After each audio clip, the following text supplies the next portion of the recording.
Alright, so now we're going to change the oil, and all the stuff you need is a funnel to pour your oil in, a drain pan for your old oil to go into, some paper towels, an old bucket to put those paper towels in because they will get nasty, a new oil filter, and if you can, get some of these stickers that go on your windshield, or if you get a really nice oil filter, they come with them.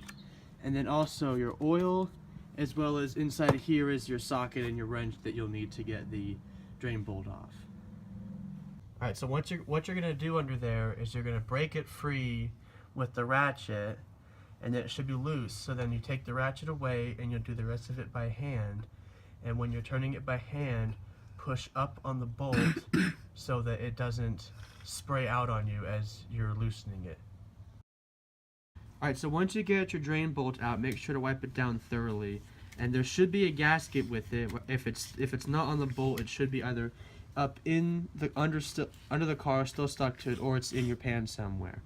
And normally what you want to do is you want to replace this every time or every other time, and since I replaced it last time, it's still pretty good.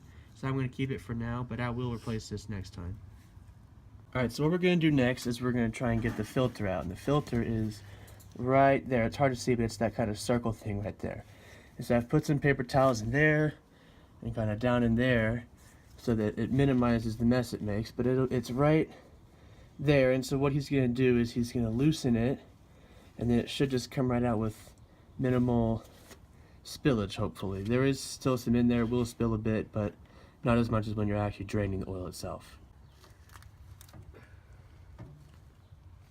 What you're going to do is you're going to dip your finger in the oil like that, dip your finger in there, and you want to put the oil on the oil filter seal, the rubber gasket, so that way it seats properly and it comes off easier next time, and it makes a good connection that way when you do it. Alright, so now we got the new filter in here, and when you're putting in your filter, you only do it on by hand. You don't use a tool. This little nut on here is if you can't take it off. They make it easier to take it off, but you don't use that to put it back on. You just do it hand tight as you can with your hands, and that's all you need to do. Alright, so now all we gotta do is just pour the oil in with the funnel and go really slow because it's gonna wanna pour out fast.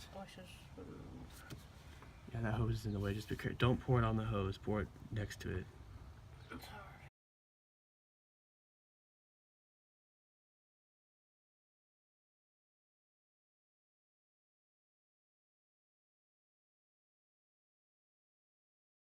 Alright, so Xander had to go off to a party, so I'm just going to finish this up here. But basically what I ended up doing was I just topped off the oil, ran it, checked it, was a little low, so added some more, so I topped it off, everything's good.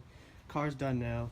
Now once you're done, you have your oil pan, and I like this one because it has this top here, and it collects everything at the bottom, and then you unscrew this, and you pour it back into, you pour the old oil into the container that your new oil came in, and then it's all in here and it's clean, and you can easily dispose it at your local auto parts store, so it's all nice and good for the earth and stuff. And after that, you're pretty much done. Just don't forget to put the sticker on your windshield so you know when to do it next. And that's about it. I'd say this was a pretty successful oil change. So if you're wondering about this, just put it right up here in the top of the windshield so you can see it.